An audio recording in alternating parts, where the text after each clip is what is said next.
સંધાન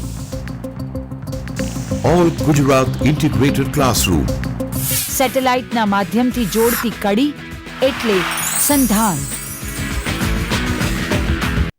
chemistry આયોજિત આજના આ લેક્ચરમાં આપણે ઇનઓર્ગેનિક કેમેસ્ટ્રીમાં કેમિકલ બોન્ડિંગમાં મદદરૂપ થઈ શકે તેવી સૌથી અગત્યની એવી બે પદ્ધતિઓ, જેણે આપણે મોલેક્યુલર ઓર્બિટલ થિયરી એટલે કે આણ્વીય કક્ષક સિદ્ધાંત, અને બીજી છે વેલેન્સ બોન્ડ થિયરી, જેને આપણે કહીએ છીએ સંયોજકતા બંધ સિદ્ધાંત, જેમાંથી આપણે મોલેક્યુલર ઓર્બિટલ થિયરી એટલે કે આણ્વીય સિદ્ધાંત સમજવાનો આજે પૂરેપૂરો પ્રયત્ન કરીશું. જેટલી પણ સ્લાઇડ્સ આપણે આજના લેક્ચર દરમિયાન જોઈએ, શક્ય એટલો પ્રયત્ન આપણે એમઓ થિયરીને કમ્પ્લીટ કરવા માટે અને એના વિશેની પૂરેપૂરી જાણકારી મેળવવાનો પ્રયત્ન કરીશું. મિત્રો, કેમિકલ બોન્ડિંગ એટલે કે રાસાયણિક બંધન.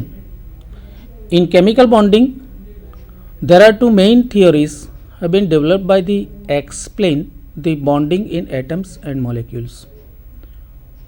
રાસાયણિક પ્રક્રિયાઓ દરમિયાન રચાતા રાસાયણિક બંધો જે છે, એ રાસાયણિક બંધો દરમિયાન અણુઓ બનવામાં અને કેમિકલ રિએક્શનમાં જે કંઈ પરિવર્તનો થાય છે તે દરમિયાન બંધોમાં થતા ફેરફાર અને બંધને સમજવાનો પ્રયત્ન જુદા જુદા સમયે જુદા જુદા વૈજ્ઞાનિકો દ્વારા જે સિદ્ધાંતો પુરવાર કરી અને સમજવાનો પ્રયત્ન કરાયો છે, તેમાંના મુખ્ય બે સિદ્ધાંતો છે વેલેન્સ બોન્ડ થિયરી, જેને આપણે સંયોજકતા બંધ સિદ્ધાંત કહીએ છીએ, અને બીજો સિદ્ધાંત છે મોલેક્યુલર ઓર્બિટલ થિયરી, જેને આપણે આણ્વીય કક્ષક સિદ્ધાંત કહીએ છીએ.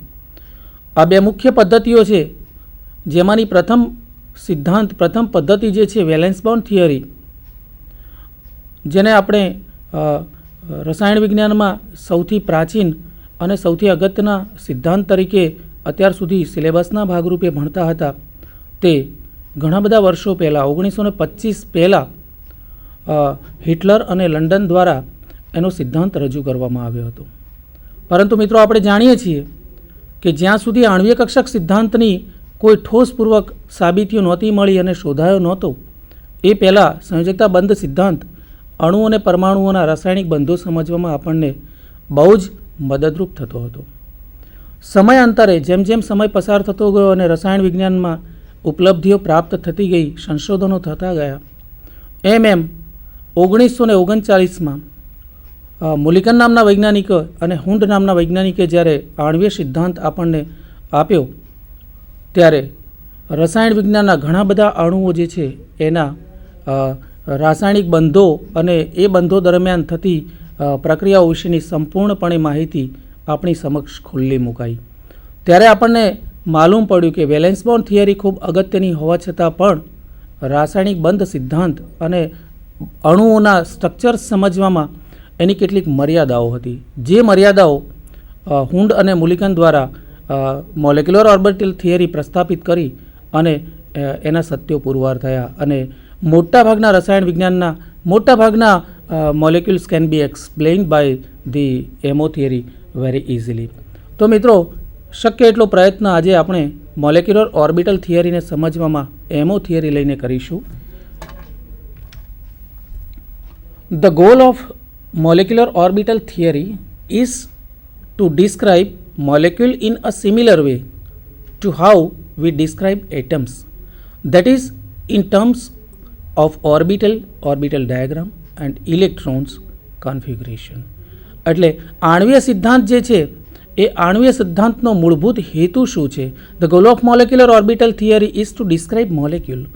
અણુનું પૂરેપૂરું વર્ણન કરી શકાય. રાસાયણિક બંધ દરમિયાન રચાતા જે અણુઓ છે એનું સંપૂર્ણપણે વર્ણન આપણે કરી શકીએ છીએ એમો થિયરીની મદદથી. ખાસ કરીને ઇન ટર્મ્સ ઓફ ઓર્બિટલ, કક્ષાઓ, કક્ષકો અને ઇલેક્ટ્રોનની સંરચનાઓ જે છે એના સંદર્ભમાં આપણે આણ્વીય સિદ્ધાંતને સમજવાનો આજે પૂરેપૂરો પ્રયત્ન કરીશું. મિત્રો, ફિગર ગ્રાફિકલ જે રિપ્રેઝન્ટેશન આપને સ્ક્રીન ઉપર આપ જોઈ રહ્યા છો એમાં બહુ જ અગત્યની માહિતી છુપાયેલી છે. રાસાયણિક પ્રક્રિયા દરમિયાન રાસાયણિક તત્વોમાં રહેલા પરમાણુઓ when both the atoms are so far from each other, જ્યારે પરમાણુઓ અથવા જે તે તત્વોના પરમાણુઓ એકબીજાથી બહુ જ અનંત અંતરે હોય છે, ખૂબ જ દૂરના અંતરે હોય છે, એટલે એ દૂરના અંતરે એ લોકો વચ્ચે કોઈ આકર્ષણ હોતું નથી. એટલે એ બંનેનું ઇન્ટરેક્શન એ વખતે નીલ હોય છે. એ વખતની પરિસ્થિતિ આપ ગ્રાફની જમણી બાજુએ જોઈ શકો છો કે બંને આઇસોલેટેડ જે એટમ્સ છે they are so far from each other. એ વખતે એમની શક્તિ લગભગ 0 જેટલી હોય છે. આ ગ્રાફ જે છે એ ગ્રાફમાં આપ જોઈ શકો છો, જેને આપણે સ્થિતિશક્તિ આલેખ તરીકે ઓળખીએ છીએ.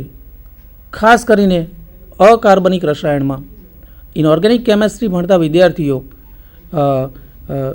આ જે ગ્રાફ છે એ સ્થિતિશક્તિ આલેખના રૂપમાં સિલેબસના ભાગરૂપે ભણતા હોય છે.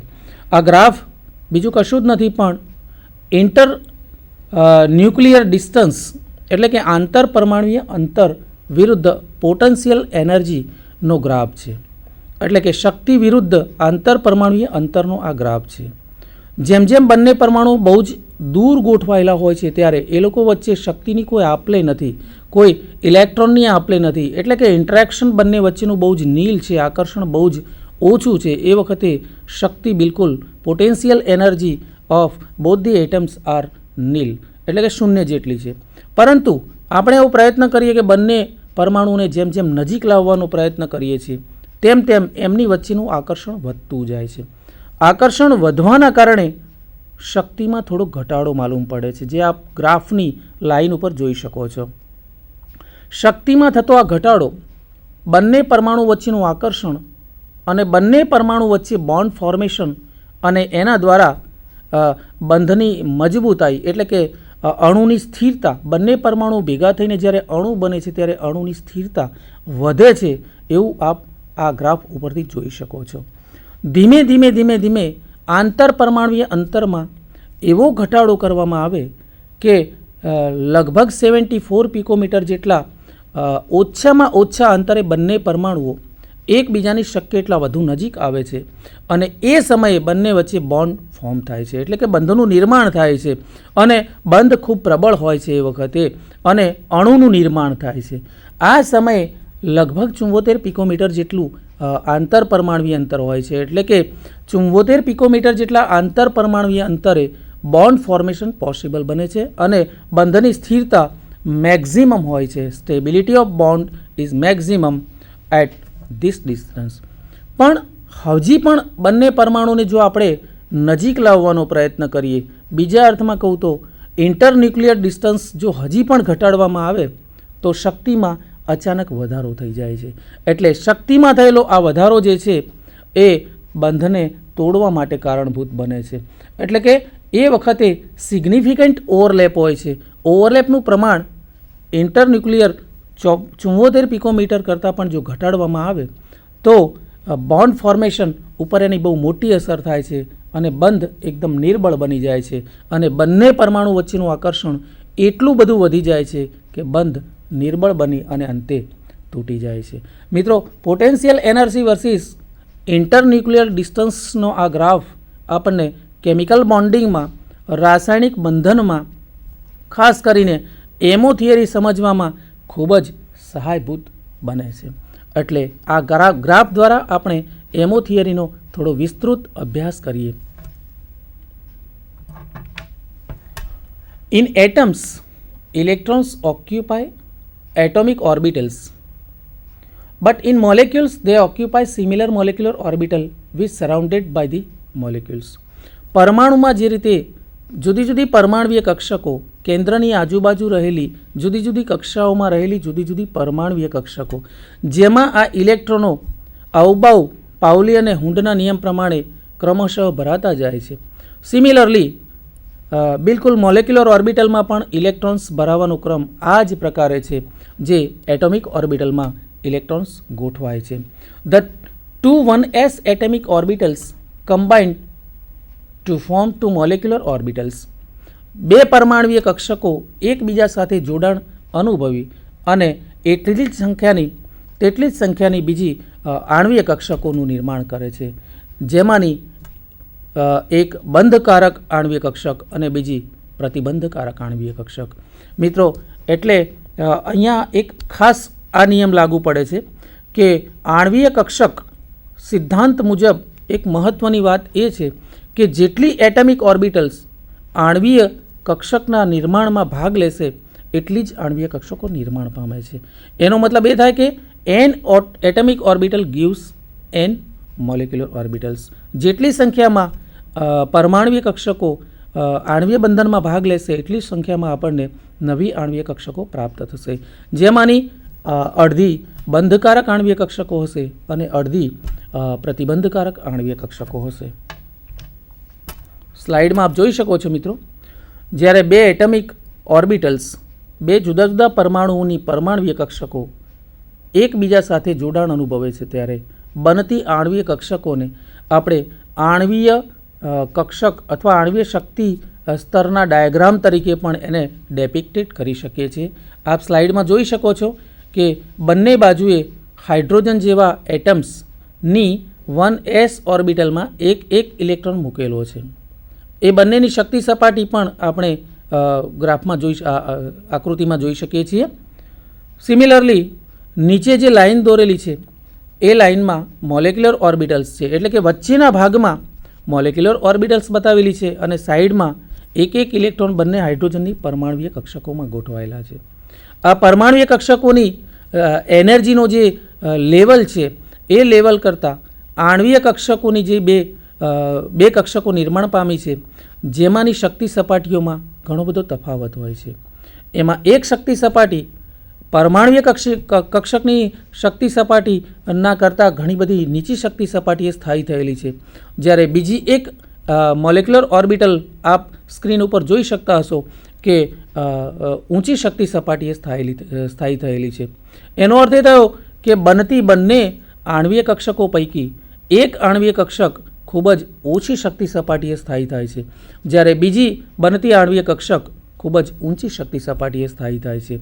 શક્તિમાં વધારો કરી અને હાયર એનર્જી લેવલ ઉપર સ્થાયી થયેલી જે મોલેક્યુલર ઓર્બિટલ છે જેને આપણે એન્ટીબોન્ડિંગ મોલેક્યુલર ઓર્બિટલ એટલે કે બંધ પ્રતિકારક જે છે એવી આણ્વીય કક્ષક તરીકે ઓળખીએ છીએ, જ્યારે એટમિક ઓર્બિટલ કરતાં નીચા એનર્જી લેવલ ઉપર એટલે કે ખૂબ જ ઓછી શક્તિ સપાટીએ સ્થાયી થયેલી જે આણ્વીય કક્ષક છે તેને આપણે બંધકારક આણ્વીય કક્ષક કહીશું, એટલા માટે કે શક્તિમાં ઘટાડો થયેલો છે. જે આણ્વીય કક્ષકની શક્તિમાં ખૂબ જ ઘટાડો થયેલો હોય, શક્તિમાં ઘટાડો થાય છે એટલે બિલકુલ આપણે કહી શકીએ કે સ્થિરતામાં વધારો થાય છે. સ્થિરતામાં વધારો થયો એટલે કે વધુ સ્થાયી શક્તિ સપાટીએ સ્થાયી બનેલી જે આણ્વીય કક્ષક છે એ સ્વાભાવિકપણે જ આપણને બોન્ડ ફોર્મેશનમાં મદદરૂપ થવાની છે. So it is called bonding orbital. તો બનતી આવી આણ્વીય કક્ષકો પૈકીની ઓછી શક્તિ સપાટીએ સ્થાયી થયેલી જે આણ્વીય કક્ષકો છે એને બંધકારક આણ્વીય કક્ષકો તરીકે ઓળખવામાં આવે છે, જ્યારે એટમિક ઓર્બિટલ કરતાં શક્તિમાં ઘણો જ વધારો કરી અને ખૂબ જ ઊંચી શક્તિ સપાટીએ સ્થાયી થઈ છે એટલે કે શક્તિમાં વધારો થયો છે, પરિણામે એ કક્ષક અસ્થાયી બનેલી છે. અસ્થાયી બનેલી કક્ષક બોન્ડિંગ પ્રોસેસમાં મદદરૂપ નહીં થતી હોવાથી, એટલે મદદરૂપ તો થતી નથી પરંતુ બંધનનો વિરોધ કરતી હોવાથી બોન્ડ ફોર્મેશનમાં એ આપણને રેસ્ટ્રિક્ટ કરે છે, વિરોધ કરે છે, બંધમાં અવરોધરૂપ બને છે. એટલે એવી જે આણ્વીય કક્ષકો છે એને આપણે બંધ પ્રતિકારક આણ્વીય કક્ષકો તરીકે ઓળખીશું. This is an illustration of molecular orbital diagram of H2.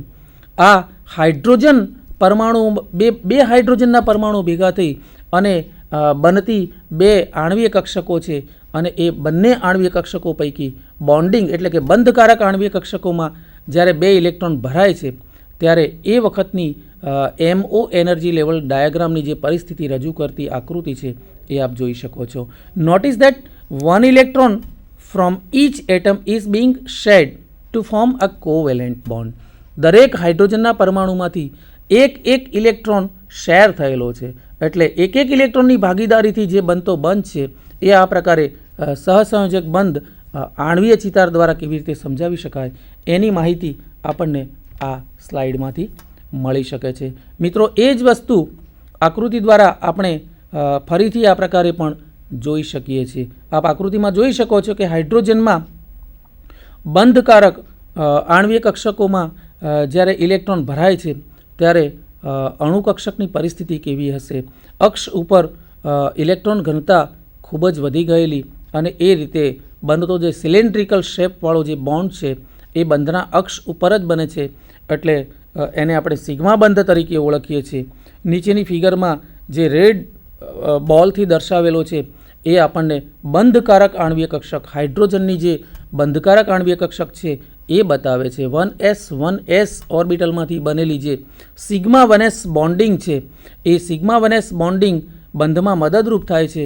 એટલે કેન્દ્ર ઉપર અક્ષ ઉપર બનતો આ બંધ અને અક્ષ ઉપર બંને પરમાણુના કેન્દ્રો વચ્ચે ઘનતામાં ખૂબ જ વધારો થયેલો હોય એવી એક બંધકારક કક્ષક આપ જોઈ શકો છો.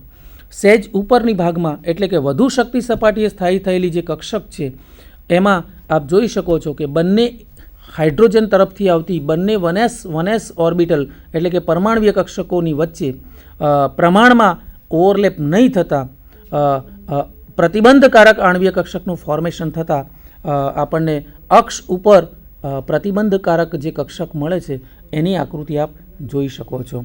We know that the bonding MO is more stable. બંધકારક આણ્વીય કક્ષક વધુ સ્થાયી છે કોના કરતાં ધેન એન્ટી બોન્ડિંગ ઓર્બિટલ. પ્રતિબંધકારક આણ્વીય કક્ષક કરતાં બંધકારક આણ્વીય કક્ષક વધુ સ્થાયી છે. We can construct the MO energy level diagram. મિત્રો, હાઇડ્રોજન જેવા, હિલિયમ જેવા કે લિથિયમ જેવા પરમાણુઓ કે જેમાં ફક્ત 1s કે 2s પરમાણુય કક્ષકો વેલેન્સ સેલ તરીકે આવેલી છે અને એવા પરમાણુ ભેગા થઈ અને જ્યારે અણુનું નિર્માણ કરે છે ત્યારે આ પ્રકારની આપણે એમો એનર્જી